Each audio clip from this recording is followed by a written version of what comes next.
What's up, everybody? Welcome to the Swanky Disc Golf Show. I am your host, Luke. I am joined this week by Josiah.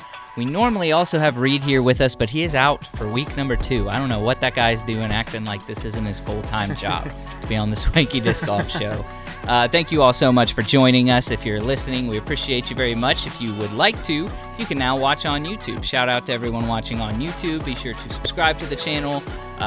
When the season starts back up, the Disc Golf Pro Tour season, we will be posting weekly podcasts, and right now we're on a every other week basis, so be sure to subscribe to see those. Today, we're talking the future of disc golf. We're talking disc technology, we're talking training tools, and we're going to sort of break these things down and let you know how we feel that they fit into the advancement of disc golf. Now, we actually already recorded this podcast once, and we had technical issues. The first time we recorded it, we had Robbie C. on the show with us. Oh, yeah. So I'm very sorry he is not here to join us today, but he did give us all of the details from the Northeast Disc Golf Expo. He broke down some really cool, exciting things for us, so we'll be talking about that as well. But first off, how you doing, Josiah? How you hanging in there? I know it's probably cold up there. I don't know how much disc golf you've been playing.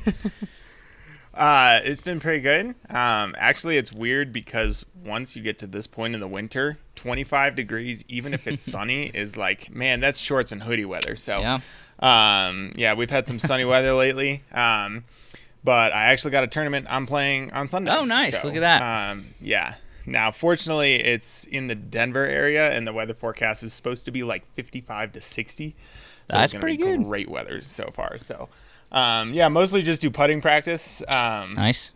Kind of all indoor stuff, but yeah, I'm excited to play another tournament again. Dude, heck yeah. I cannot wait for tournament season to start back up. Hopefully my elbow is getting back into shape. I'm rehabbing it currently. Have been doing a lot of practice putting lately. Practicing That's for true. 15 to 30 minutes every single day for the entire year. Yeah. We're going to see how that turns out because my putting is terrible.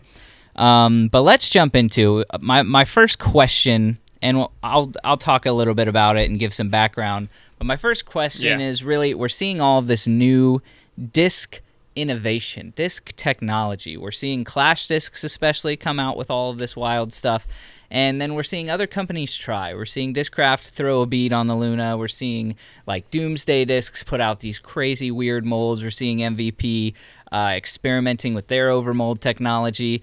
Do we feel like these experiments and changes in disc technology are exciting and maybe advancing the sport, making discs better? Or is maybe disc golf, or I should say disc sales maybe are just getting stale, and it's a attempt that maybe is not working to freshen things up, even though it doesn't actually make any difference on the way the disc flies or how it feels? What do you think? What's your opinion on this? Yeah. So I love change just in general. Like I'm a huge advocate for things changing, and it always allows you to see if you could be doing something better, or if you're doing what is right, Like if you try something new and it doesn't work, you're like, all right, what we're doing is working. We don't necessarily need to mess with it. So I love seeing all the innovation that's happening right now. We've seen a ton of disc golf manufacturers pop up in the last, 4 years alone, like so many, and a lot of small ones. And the biggest thing you see is that they're just creating the same molds that all the big companies have already created, and then you're just comparing it to those already well-known brands. So you're like, who does it? Who does the Phoenix? Is that Mint Discs? Yeah. Yes. Yep. Yeah, Mint Discs. They're Phoenix, and you're like, it's just another overstable fairway driver. Like, still a great disc, but it's just something that's already been done. And so I love seeing, that gyro has been getting a name for itself, even though they've been around for a while, and they're seeing that there might be some technological advancements that way. You're seeing Clash discs do a ton of weird stuff right now. I actually watched part of the Foundation review of the two-tone salts, and now I really want that salt. I know we talked about me getting that last night, and I saw Hunter throw it, and I'm like, ooh, I really want that now. So I love seeing it. Some of it probably isn't going to pan out. It definitely isn't. Yeah. But I love seeing the opportunity. I think after the whole COVID boom and you see disc sales blow up and the sport just blow up in general, it's kind of getting to a point where we still need to grow the sport, but people are getting unique, and I love seeing that because that's the best thing about it.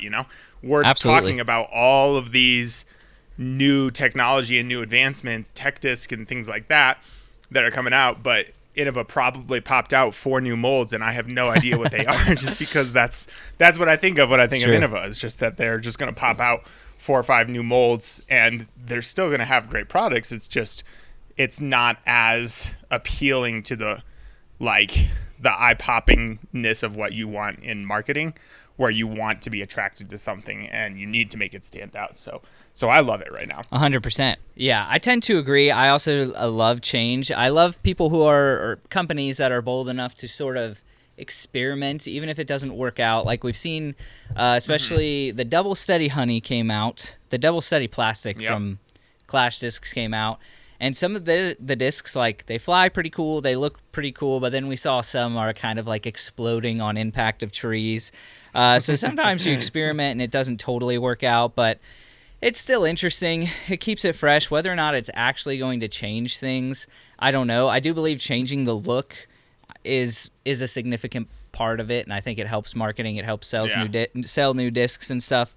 It's just hard to say whether or not disc golf is really, like, I think that the world record for distance throws is still the Destroyer and the Wraith. I think it's the Destroyer for a man, and a Wraith for the female is like the farthest flying, has the record.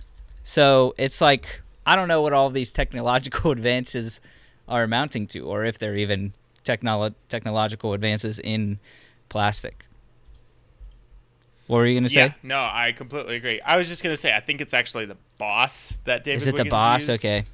Yeah, so, but still, I think when Simon did it was the Destroyer, but I could be wrong. And then he got the Boss. He very well... it very well might have been the Destroyer at a certain point, but I just know Wiggins the Boss is also super old, I believe, if I'm not mistaken. So, for sure. Oh yeah, no, it's a super old disc. So, but yeah, I don't know what it was for the women, but yeah, but again, it's just the super traditional. Those molds have been out forever, so it's no surprise there. Yeah, and then we have a Tone Salt here. I'm showing it to the camera. Again, if you're watching on YouTube, you can look at it. We're going to review it soon, and it's super interesting. We talked to Robbie a little bit about this. He said at the Northeast Disc Golf Expo, we got to talk to the people over at Clash Discs, who he said he had a very hard time communicating with, but it was fun conversation. And you have the Tone here, and they've claimed that they're patenting this technology. They're patenting this style of disc manufacturing, which I find to be interesting. I really want to compare this to. We have some discs from Latitude 64, and I think even Dynamic Discs. Yeah, that one of them's a Felon that does a similar feel. It's like an overmold, but not an overmold. There's an opaque rim, a translucent soft flight plate. We see that there's the Latitude 64 Bear, and we see the West Side Bear. Is it West Side? I can't remember. I think it's the West Side Bear. It's Trilogy. The Bear, there's the Felon that has like the glow rim. So we've seen stuff like this. I'm curious, though, this is very unique in that I don't know how to explain it. We'll have to talk about it during our review, but this almost does feel like two pieces of plastic. Like the rim on the bottom is a different color than the rim on the top. It's almost like they, laid down a piece of plastic on something that was on the rim itself that was already molded. I don't know, that sounds crazy, but you can even tell there are these little, I don't know what they're actually called, the little like nipple where they cut off the part of the mold it comes out of the injector. They have that on the rim here. So it's almost like they injected something into a rim mold and then separately injected this top piece of plastic over it. So it does feel like two different pieces of plastic, whereas the Latitude, or the Bear, West Side, I think, the West Side Bear feels like, and definitely is, just one mold. It's just one piece of plastic, at least I think. I don't know how they get the swirls, but it doesn't feel quite like this. It's very interesting. If you know more about that, you can leave it in the comments below. But they're patenting the technology, and they're claiming that it's a very unique way to manufacture discs, and it's going to do this or that or the other thing to advance disc technology. And so part of the reason we're talking about it is because I really want to know whether or not this is just kind of marketing hype, keeping it fresh, which there's nothing wrong with that. Like, I'm sure Discraft sells more sparkle. Like, probably, I don't want to, I don't know, I shouldn't say anything, but probably like a large percentage of the disc golf population are guys. And guys are out here buying pink sparkly swirly discs. And it's like, true that. You know, part of it is the look. And so keeping it fresh is cool. And the tone plastic looks cool. It feels good. It's like a softer plastic and a hard rim. But I want to know if it's just marketing hype or if it genuinely is maybe changing. Like if the Salt is, I'm pretty sure, very similar to a Destroyer. Is it different? Is it really like dramatically different or not? Robbie was telling us while he was talking to Clash Discs that they have a few crazy plastics that they're working on. He teased that there's going to be triple steady plastic. I'll have to look this up, but triple steady. I just looked it up. You can't find anything on Yeah, triple steady. I think they were showing it to people at Northeast Disc Golf Expo, but they haven't put anything out about it. I don't know what exact. He tried to explain what it looks like, and I still do not really have a mental image in my mind of this triple steady. We have a few double steady wild honeys, which again fly great. They're maybe a tick more stable than a normal steady honey. They're definitely a sort of two mold disc. It's very unique. I don't think it changes the flight too much. It is a little more steady, a little more stable. But I don't know. And then we have things like the Kratos, where they just add a bead to the Luna. It's a little bit more overstable. It definitely feels different. There are people who are like, I really need a bead for that comfort in my hand, so it makes sense. But yes, you guys can let us know in the comments or DM us what you think, if these different advancements in disc technology are actual advancements. Maybe someday something is going to surpass the Boss in its capability of flying far. But I don't know. Which leads us to the question, is Overmold technology? Because I'll talk about, this was just kind of a funny thing that I noticed in one of the recent videos. But a lot of people genuinely believe that Overmold flies farther. It's something about the gyro effect on the disc's glide or whatever. I don't know. Do you think gyroplastic flies farther, Josiah? That's really hard to tell. Mostly just because you feel like if Simon going over to MVP was any indicator, like, I know he clearly has to believe in, like, oh, they've got gyro in this new technology, but I haven't seen a video of Simon being like, oh, let me throw 5 DD3s and see what the average distance is, and then throw 5 time lapses and see if the average distance is consistently farther. So I haven't seen anything like that, but clearly Simon and Eagle going over there, they're already 2 of the farthest throwers. That's so true. It's hard to gauge if that actually shows you any advancements. However, I will say at the why did I blank on that course again? I did this last night too. Truett McConnell. Yeah, at the Truett McConnell course, that hole 9, which is it's a 460-foot wide open par 4, and it's slightly downhill. And the only 2 discs I have gotten within putting distance of that basket is a Discraft Onyx and a Neutron reactor from MVP, which is a mid-range. That is interesting. And like, I bag the reactor and the hex, and both of those I use for purely distances over 300, like 300 to 350. Wow. Which I'm like, if that's like, if there's a distance that says 300 or 350, I'm like, oh, this is a mid-range.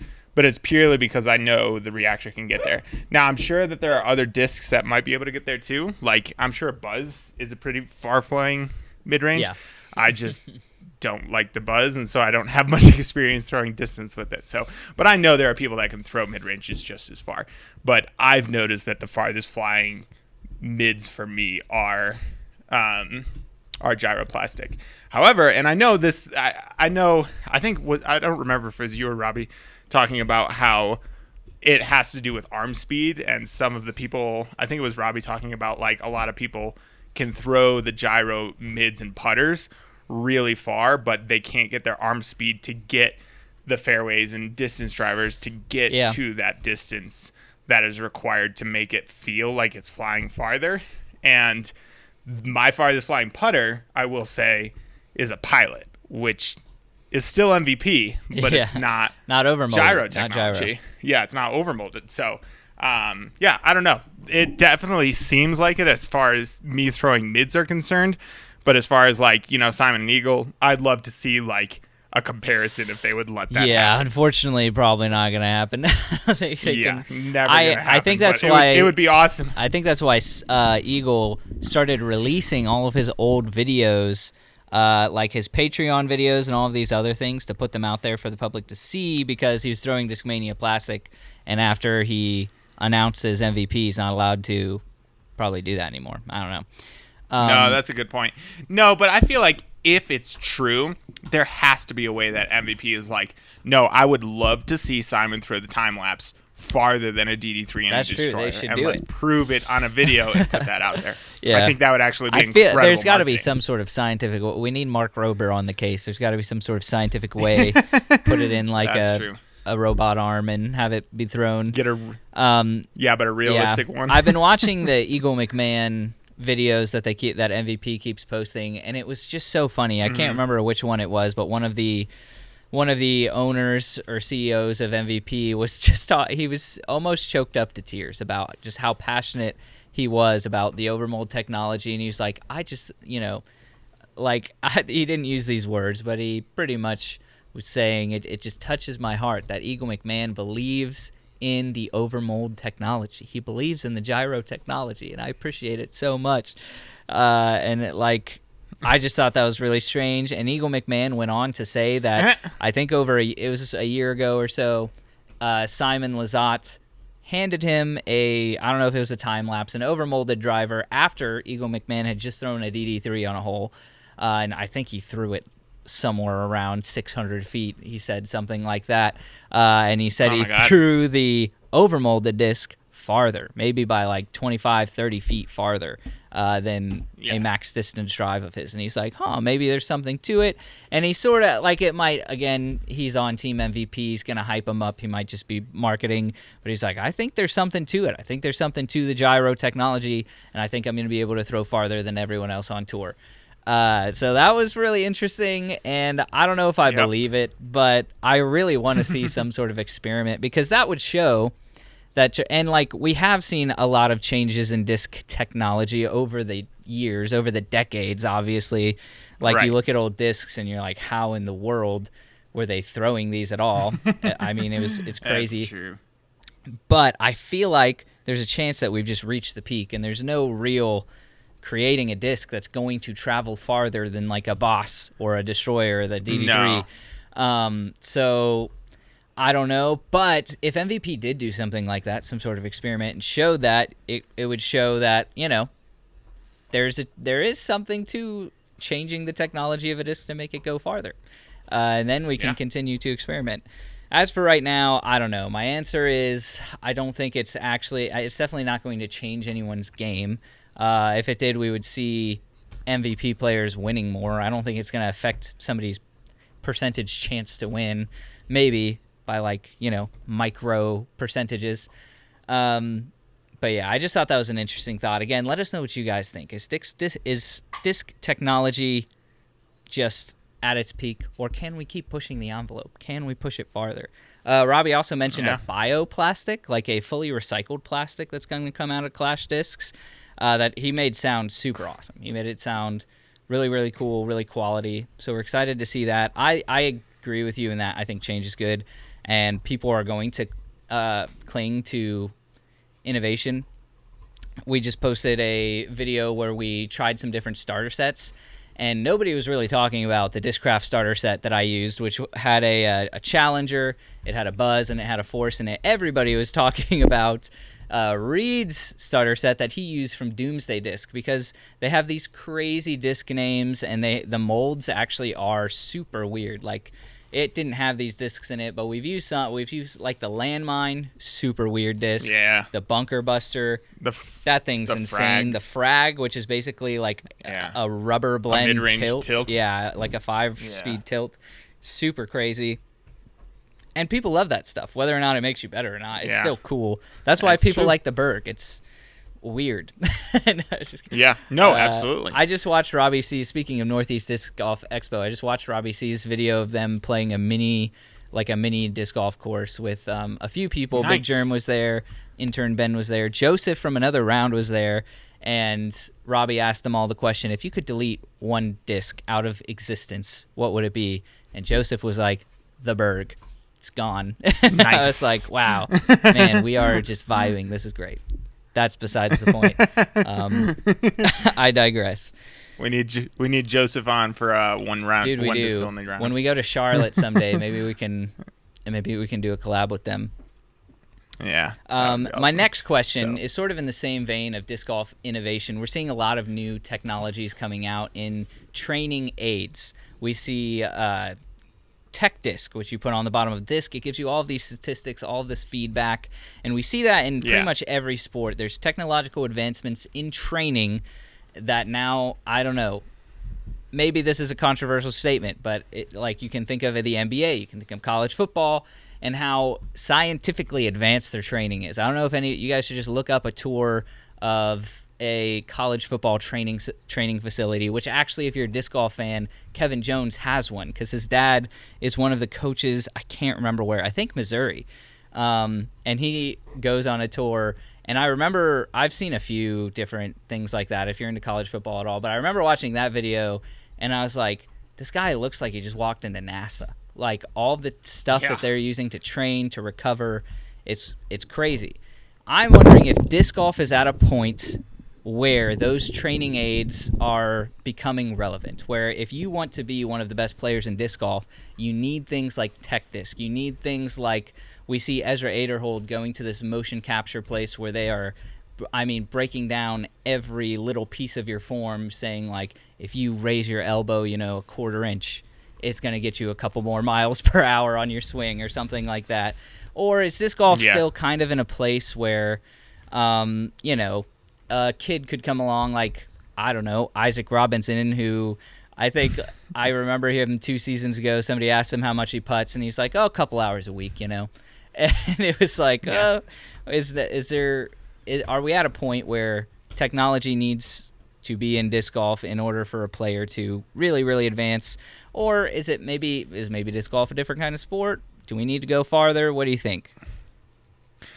So I think that technology will become extremely relevant more on the pro tour than it is for your average disc golfer. Clearly that's the same way it is for most sports. It's because, like, the more professional you get, the more technology you have to help you to become even better.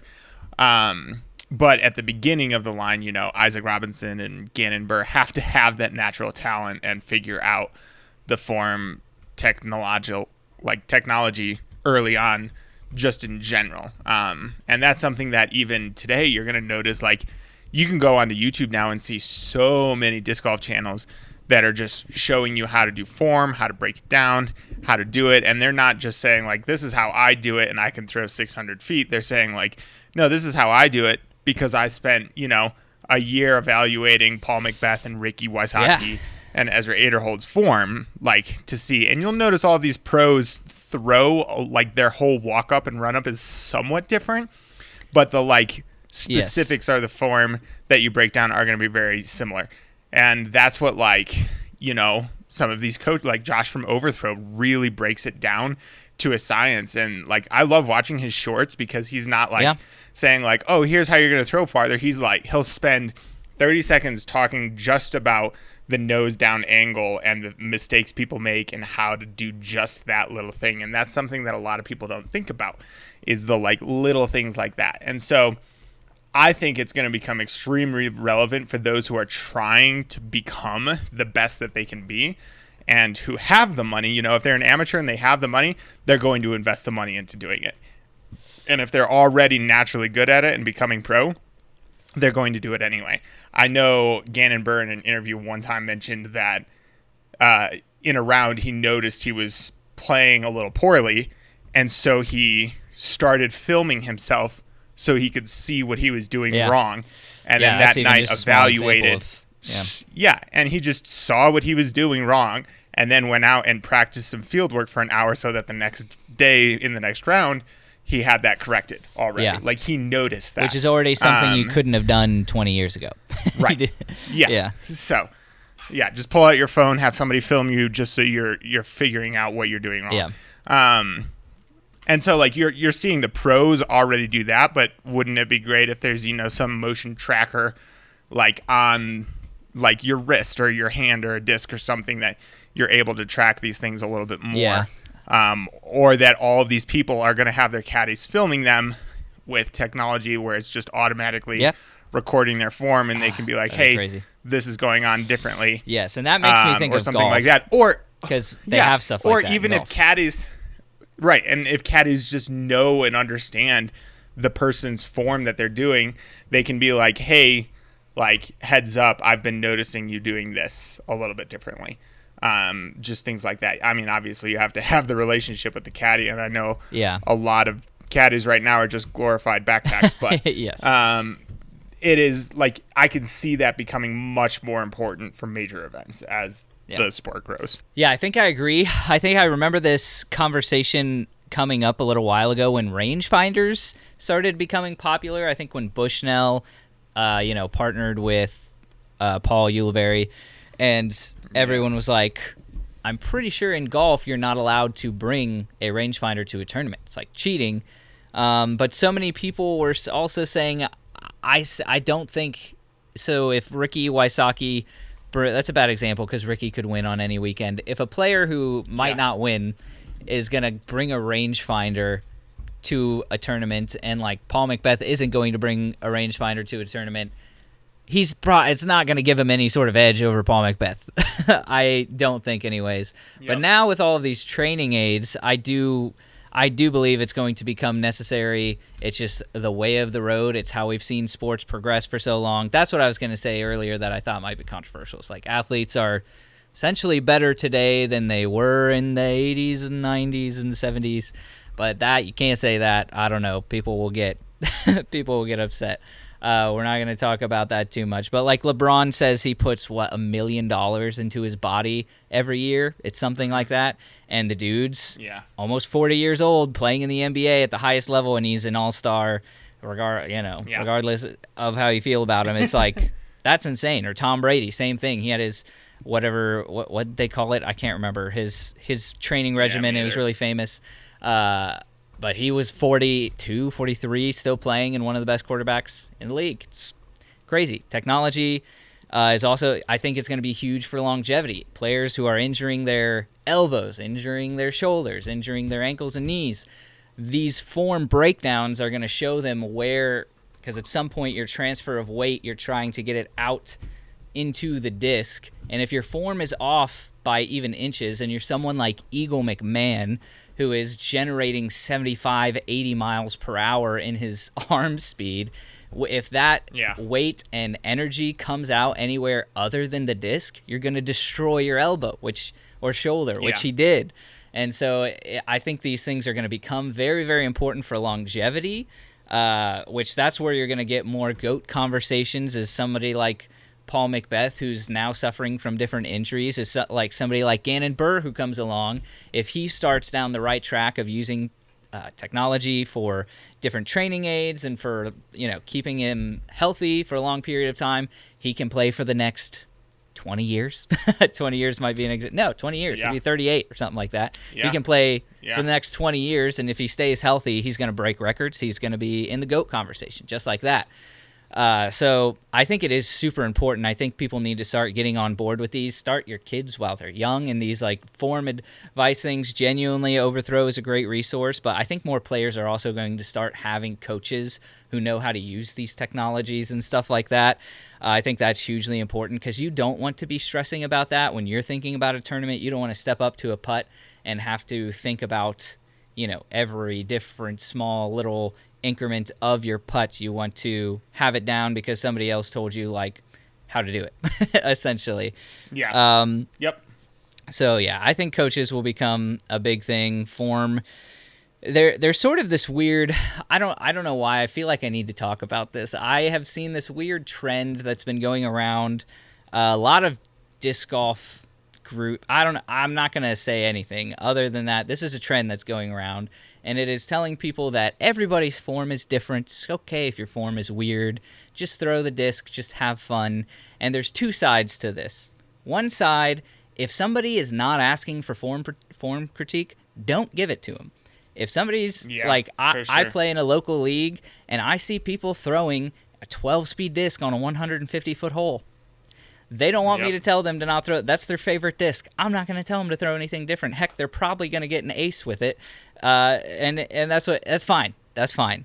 If you're trying to advance in disc golf, I don't think it is a healthy place to be where you say, my form's different, and that's okay. Matty O is a very common example given, but there's some others where they have unorthodox form, and it's like saying in the NBA, I'm trying to think of a player. There's a few players that have weird form, like Giannis shooting a free throw.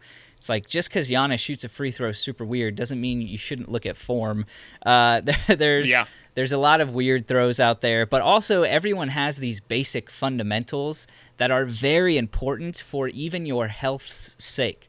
So if you're playing disc golf casual, I encourage you to watch videos like Overthrow Disc Golf and stuff like that, if nothing more than to make sure that that energy you're transferring. I'm working with a physical therapist now because I have a jacked up elbow that I think is actually from editing videos. We won't talk about that. But he's talking me through some different form changes for me to make with my shoulder and my elbow. And you see very often athletic people who are ripping the disc, and you can see the power that they are generating, and the disc isn't going very far. And I'm here to tell you that all of that power and energy is going somewhere. It's probably your elbow or your knee or your shoulder. And it's not. It's important to look at your form and make these critiques, and I think that's going to become more and more relevant as we see more and more players playing more and more often. We're going to see these longevity issues. We're going to see more and more injuries. Paul Macbeth is doing what was he doing with his arm, like stem cell or something like that, with his shoulder? Yeah, pay attention to your form, guys. I don't know what else to say. That's my take on it. I just didn't like that it was sort of a trend of saying, do what you want. It's fine. Just have fun. And yes, just have fun. But if I'm playing basketball with someone and, they're running at 100 miles an hour down the paint, and the way that they're going to make a layup is like, say there's a pole on the back of the, it's an outdoor court with a pole with the basket, and they're like about to slam into the pole every time they make a layup. I'm going to be like, try, making sure that you get some good lift. Make sure you're going up and not just straight through and running into the pole, because it's going to hurt you. Or like stuff like that. Simple things. I will stop my rant there. No, I understand. I hate the fact that like people volunteer training on leagues and courses like that. However, I do understand how some people are like, no, like form is actually important, especially in the beginning and things like that. So it's a tough problem to have, So yes, again, emphasis. If somebody's not asking, don't give it to them. That is a problem. It's annoying. Yeah. But that's everything in life. That's literally that's very common. But anyways, I think we're going to close out. It's funny. Sorry, go ahead. Yeah. And I was just going to say, it's funny you say that because I would not consider myself an advanced disc golfer at all. But I have, everybody, when they go out and play leagues or tournaments, they compare themselves and their form to someone else. They're going like, I can throw better than that. Why am I losing? Things like that. I do that all the time where I'm like, I know I can throw farther, more accurately, and better than you. How are you performing better than me? So I've gotten to a point where I play a division that, like, I play MA1 now, even though I might technically be considered an MA2 player by rating, but we know ratings don't matter. No. Yeah. Purely because I want to play with people that are better than me so I can see things that they're doing differently and ask for advice when I see it. And that's literally the main reason why I'm playing up in tournaments now, is just because I want to play with people that are better than me. No, and that's always how you get better. That's true universally, and people always say that. I remember somebody asking, I think this is actually gonna be a great segue into our pick'ems game that we're gonna close with. Somebody was asking a chess professional named Hikaru Nakamura. They were basically saying, do you think that potentially the best player in the world has never been discovered, or was yet to be discovered, or may never be discovered because, they were born in a third world country where they didn't have access to media attention or stuff like that, but they play chess and they're the best in the world? His response was, no, well, there's potentially somebody who has the potential to be the best in the world, but the only way to be the best chess player in the world is to play against the best chess players in the world. And you have to understand how, even if you can read as many books as you want until you are, one of the best players in the world playing against the best players in the world, you'll never elevate to that level of competition. You'll never understand what it means to compete like that. So, yeah, same thing with disc golf, which brings us to our pick'ems game. The Chess.com Invitational is coming up. I really want to go to this. I don't think I'm going to be able to make it, so I am very sad. But it's a really exciting event. I'm going to give Josiah a second to pull it up on the PDGA page, and we're going to do some pick'ems for it. So, how did you know I was doing that? I assumed, because that's what I just did. There's some interesting players on here, but there's a lot of the usual suspects. We're starting pick'ems early. It's a few weeks out, but I wanted to play a pick'ems game this episode, and I think is there All Stars, or is this taking the place of All Stars? I think there is All Stars. We can do pick'ems for All Stars next time. The way this is going to work is Josiah and I are both going to pick someone that we think is going to win, and then we're also going to pick somebody who we think is going to be the underdog, and whichever one of our underdogs places higher, we'll get a point for that. And we're going to play for a disc. We'll do that for MPO and FPO. What disc are we playing for is the question. Should we just play for the Tone Salt? Ooh, that's a good one. I will win. I want it. We'll play for this Tone Salt. Yet to be reviewed, yet to be thrown. Tone Salt. Reed is missing out because he's not here this week. Do I have to go to... I went to PDGA.com and searched chess, and it showed up. That's helpful. Hang on. So for the player that's going to win, you can pick anybody. For the player that is your underdog, they have to be outside the top. It's been a while since we've done a traditional pick'ems. I believe it's outside of the top 30. Is that right? I think we did 35. 35. Hey. 35 for men and 15 for women. 35 for men, 15 for women for our dog of the week. Yeah. We did that based on UDisc rankings. UDisc. Yeah, so I can pull those up too. Which we did UDisc World rankings. Yeah. Who is playing? A lot of the usual suspects, it looks like. Yeah, I guess it is a Pro Tour event now. I was like, no, yeah, it's an invitational, so I don't know exactly if they're getting points or how that works. Maybe we'll have to do a breakdown of that sometime. But a lot of the usual suspects. I mean, pretty much everyone that you would think, yeah. Which is really interesting, actually. I'm super excited. Man, I want to go really bad. Gosh. I know. Paul darn it. Franz, We've harped on this on the channel a few times, but this is the PDGA's biggest collaboration they've ever done. Chess.com. Yeah, for sure. What did I mention? I think they had 1 billion users or something like that. Maybe it wasn't 1 billion. Let me see. I'm going to type it in right now. How many users? That's Paul Macbeth is on there. He's on the list. Oh, he is? Yeah. I mean, he's like the reason why they got it. Yeah. Yeah, that's why I was confused for a second. I was like, how is he not on here? And then I was like, oh, there he is. So. Okay, 1 billion was an exaggeration. As Chess.com has over 100 million users as of December of 2022. So active users. Active right? users, yeah. Yeah. That's insane. Yeah. So you might not be into chess, but it is one of their biggest collaborations ever. Pretty sure it's a Paul Macbeth thing, but still a very, very, very cool thing. It looks like there's a few qualifying spots also. Dude, we should go play in the qualifier. Dude, that would be sick. I still think that would be a great Swanky event, is if we can get into just the qualifying for one of these pro events that has a qualifier. That would be sick. We should go. I mean, USDGC always has one every year. I don't know I don't know if there's any like exemptions or ways that you have to get into the qualifier, but let's look into it and then we'll do it. It would be, we would suck so bad. It'd be really funny. We got 8 months to figure it out. Yeah, just one of us needs to do it, and somebody can caddy and carry a camera. Exactly. Oh, dude, I can see the video now. I played USDGC. Oh yes, we can get Will to get the caddy outfit. Dude, people might get mad though because people are trying to qualify for USDGC.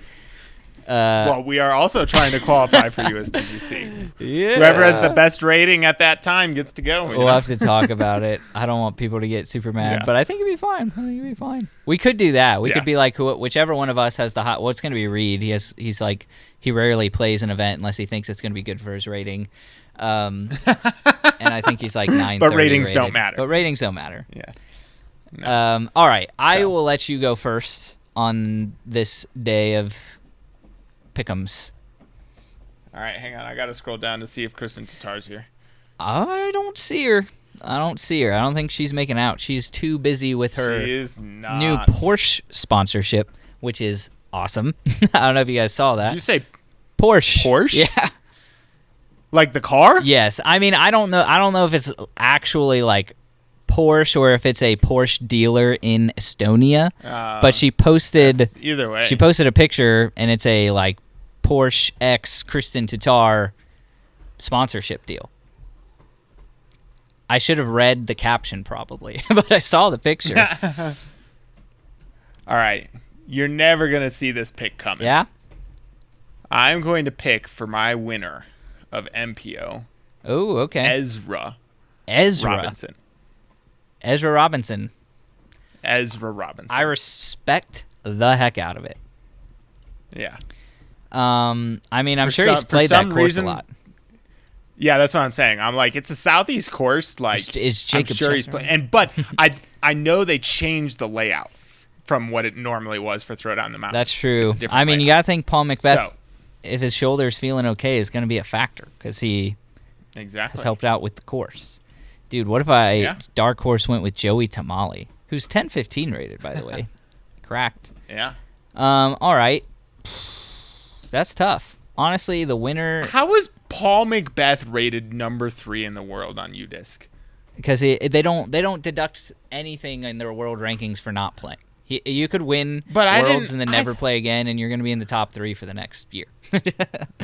I know, but I thought that he had dropped at one point, so I'm just surprised to see him up there. Did he play like a tournament? No, he didn't, because this was edited like 3 months ago. I don't think so. That's so weird. I literally scrolled down to 15, and I was like, I don't see Paul. I'm just gonna pick Paul for my underdog. And then I was like, let me just double check the top real quick for this stupid. Who usually plays this event? Is what I'm looking at.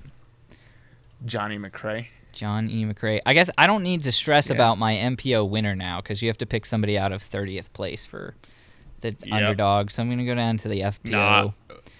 You've figured out my strategy, Luke. If I don't pick first, whatever ones they pick, I pick last. Yeah. Like whatever categories, because I'm like, I don't need to pick that anymore. I mean, Paige Pierce is back.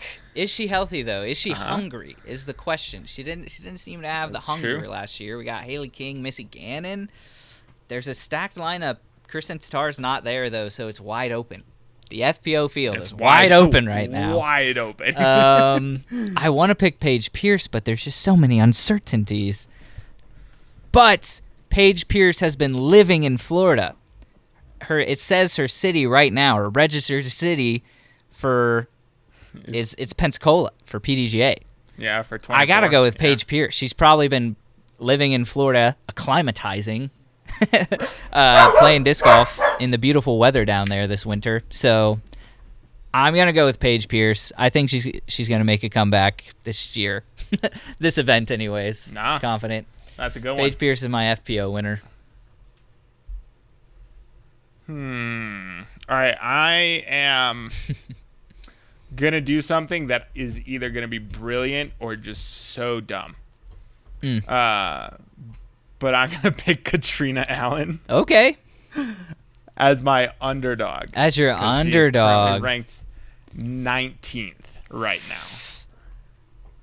So, and I mean, first half of the year last year she did great, and last half she sucked. So yeah, if we're picking, okay, but like Katrina's, I'm gonna also throw a wrench in known the situation. I don't see her name on the list. It's at the top. Is it at the top? Paige Pierce. Fifth name. Oh yeah, it is. It's at the top. I scrolled, didn't see her. Okay, yeah, no, Katrina Allen. No, that's a good pick. So, yeah. She gets hot sometimes and just goes crazy. Yeah, and she tends to do well in the beginning of the seasons, just in general. She's like Ezra Aderhold, you know, yeah. like the first few events on the West Coast. Like, yeah, he does great, and then after that, it's not so great. Okay. Let me look and see what we got here. I'm gonna go to the world rankings, make sure I'm up to date, even though they don't seem to really change much. Oh man, he's probably not playing this event either. He hasn't played in years, it seems like.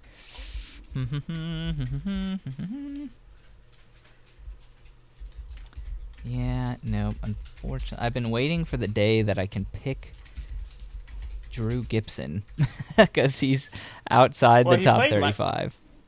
He played last week. So. What was last week? The Shelly Sharp Memorial. He played there. He came in second. We didn't do pick'ems for that one, surprisingly. Well, yeah, it's just an A tier, so who cares? Okay, I'm gonna go with Garrett Gurthey as my underdog MPO.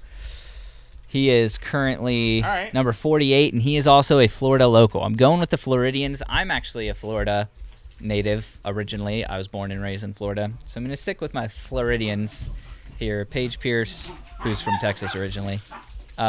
Paige Pierce. Garrett Gurthey is my underdog for MPO. I believe I saw his name. All right. Yeah. Which means at this point it doesn't matter because we're picking the opposite categories. Yeah. So if you see somebody that you know you're picking, feel free to go ahead. What do I even have left? FPO underdog or MPO and MPO winner. Yeah. And then FPO underdog, and then I have FPO winner, and I'm gonna pick Haley King. That's a good pick for my FPO winner. Haley King is cracked. Let me see who's outside the top 15 in FPO. Let's see. 15, 16. Okay.